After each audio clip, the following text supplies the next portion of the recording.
Hey again, guys. I just wanted to hop on here and make a video about my youngest. I actually just uploaded a video earlier about my oldest, and my camera died.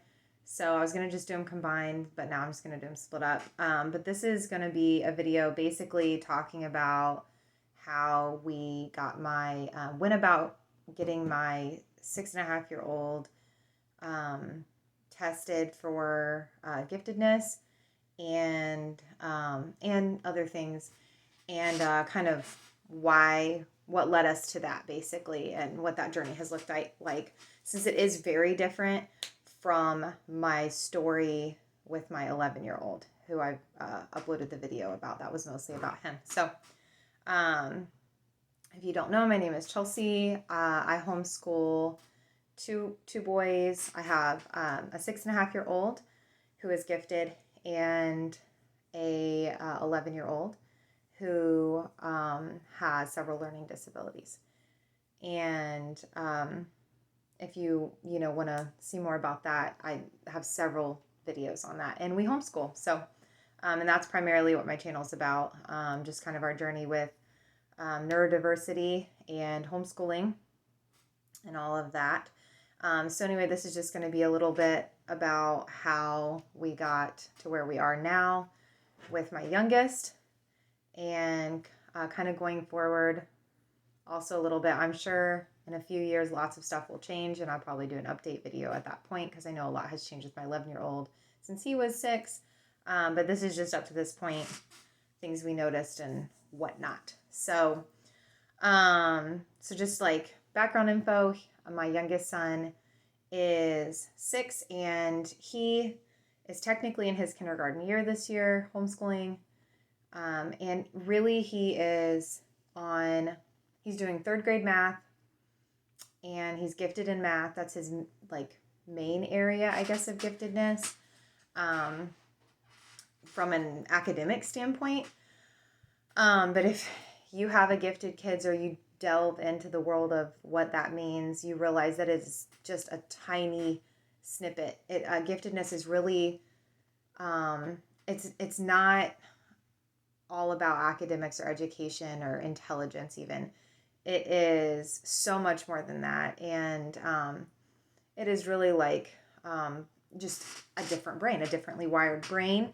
And with that comes a lot of things, and not all of them positive. But yeah, so I would encourage you, if you are watching this because maybe you have a young child you think might be gifted, or you just kind of are wondering, or you're just interested in learning more, I would definitely do some searching. There's several great podcasts on giftedness and homeschooling. One of my favorites is, oh my gosh, Raising Lifelong Learners. Her name's Colleen Kessler. Fantastic resource.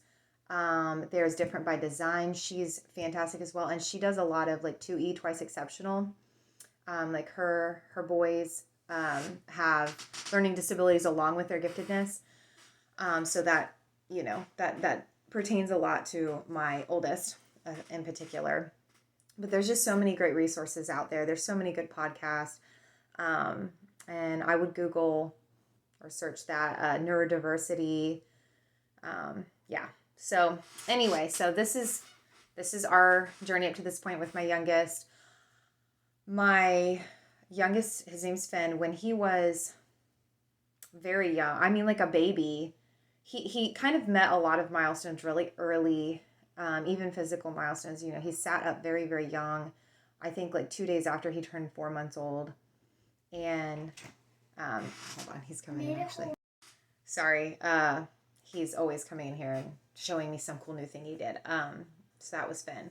But anyway, from a very young age, infanthood, on, we did notice that he seemed to be hitting things earlier. He spoke really early.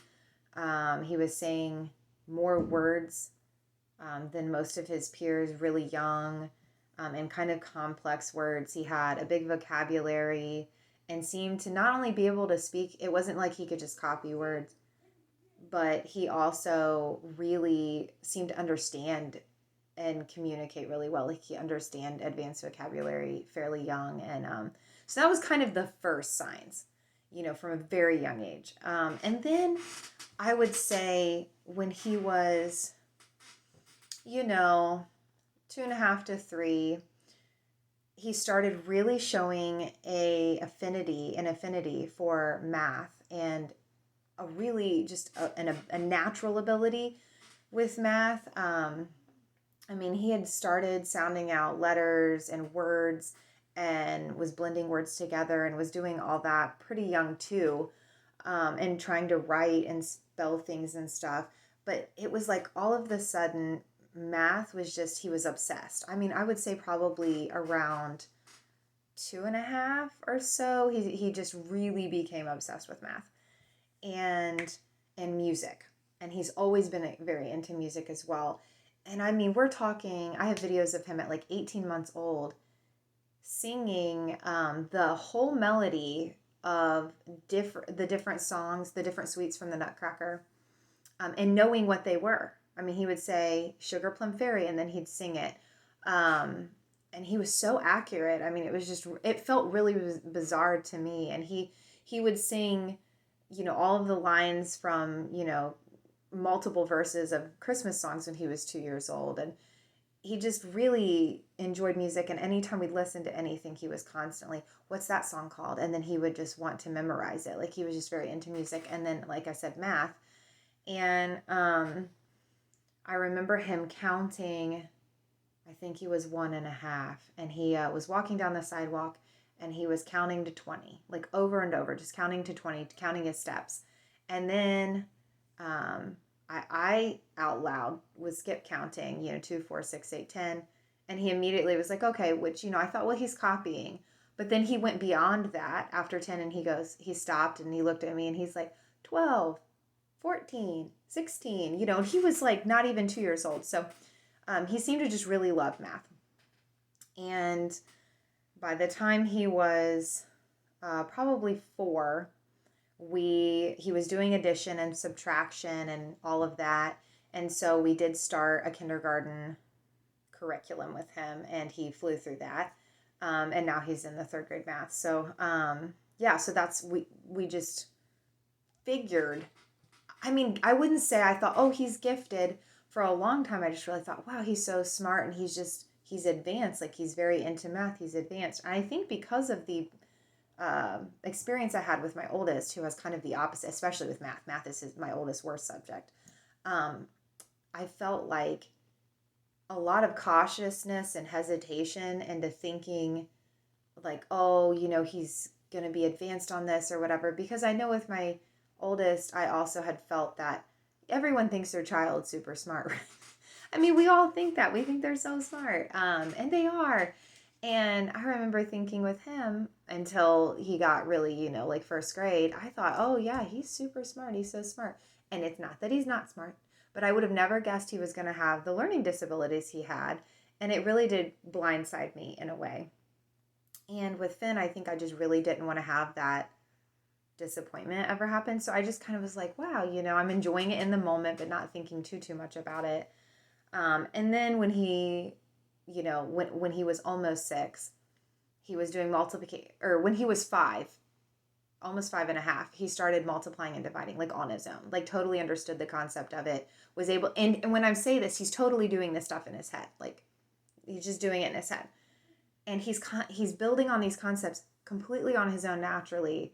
And I thought, I really think maybe he is gifted, and I just, I kind of got a bee in my bonnet about it. Like, I want to know, like, I just want to know. But at the same time, we were also beginning to experience some challenges. Okay. He, unlike my oldest, was the easiest baby.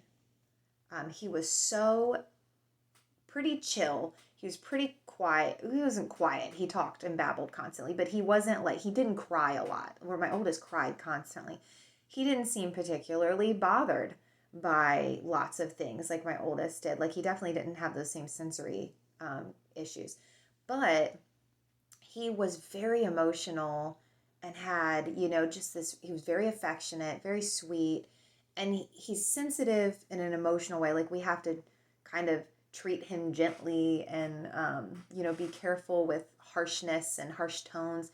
He would pick up on that, from a very young age. We had to be really careful how our tone was when we would talk to him. Where my oldest seemed completely oblivious. I mean, we would be like having a very serious, like we're upset tone with him, and he'd be like, I didn't know you were upset. My youngest, it was like you just, the slightest change in tone, and he noticed.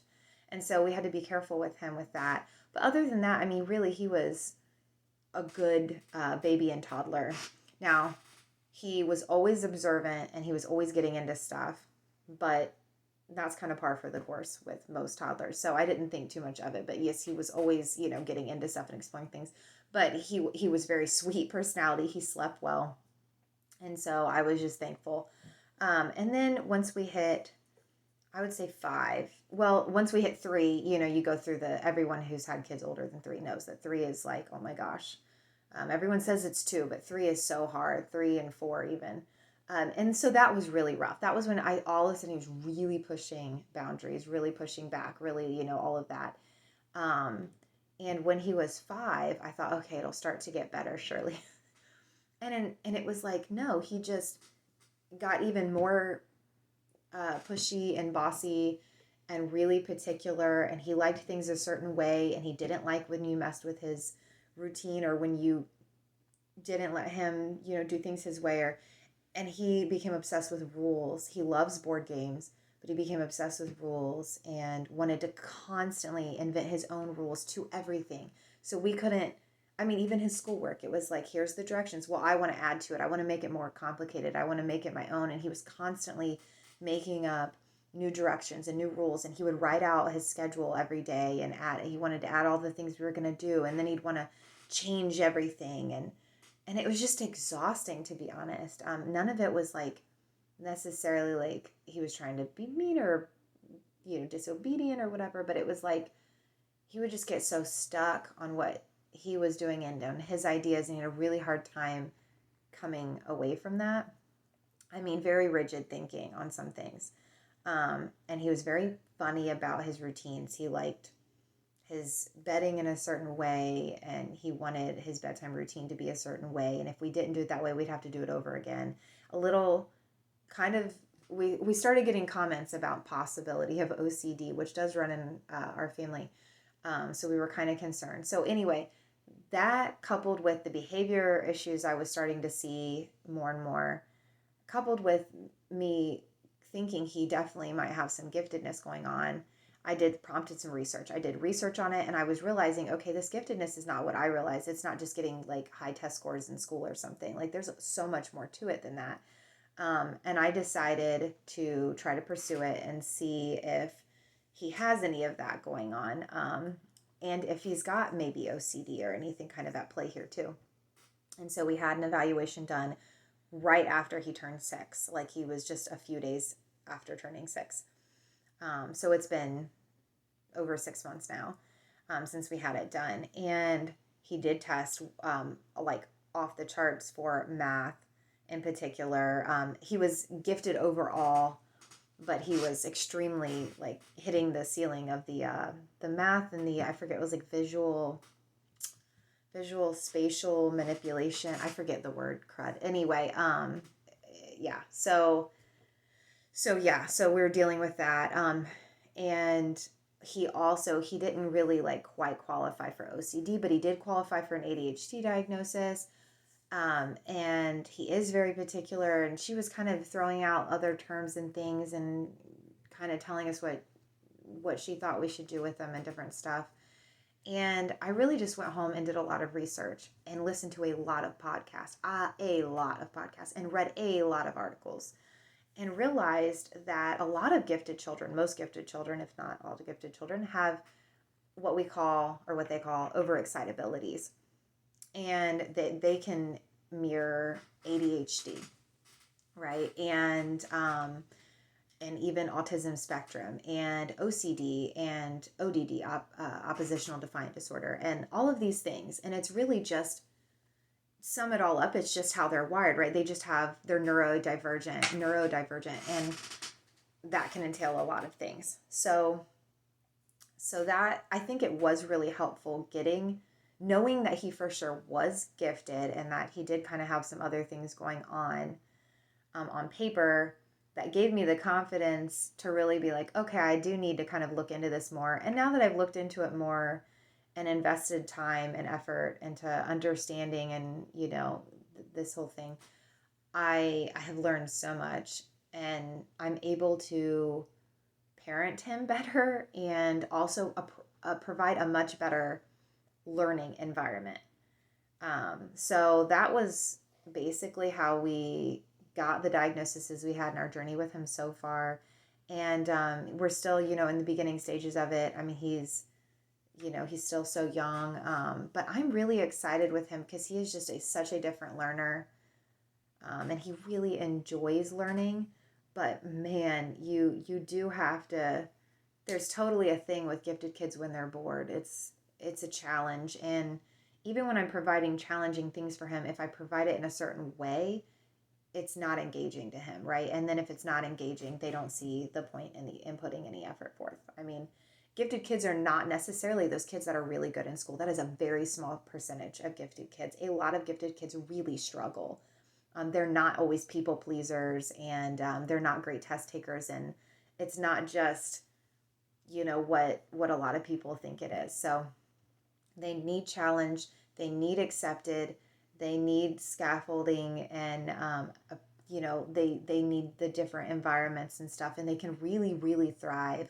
But they need that recognition and that acceptance and encouragement, and whatever they're interested in, they need to be kind of allowed to really, that freedom of exploration. And they can just, wow, it's unbelievable. When I really let him go, it is shocking, the stuff he's capable of. And they're so creative and inventive. And it is such a joy to watch them in their element.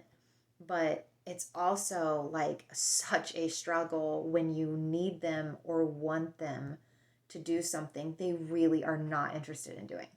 I mean, it is something else. So it is definitely a challenge. And I think we will stick with homeschooling him just like we have my oldest. So I'm on two different ends of the spectrum here. I myself have ADHD and am gifted. I was diagnosed, I think, in first or second grade. But yeah, it's so that I'm neurodiverse too. So it's a whole thing. It's a whole thing. But we just figure it out. We're just going and learning along the way, and I don't have it all figured out. I'm so thankful for the information that's out there, but I kind of just put this stuff out here in case, because there's really not a lot out here on YouTube on giftedness or personal experiences and stuff. I mean, there's hardly anything. And so I'm just putting this out there if somebody stumbles upon this. I'm going to link below the resources that I have found that have been extremely helpful on neurodivergence and the different podcasts and stuff, and giftedness and twice exceptionality and things like that. I will link those below because they have just been game changers for me. I mean, truly, just hearing other people's experiences that sound similar or parallel to yours is just so uplifting and encouraging. So yes, that's my story so far with my youngest, and of course I'll do updates on here periodically as well. If you guys have any questions or comments, please feel free to comment below or message me. I try to check it, and yeah, I hope you guys have a great day.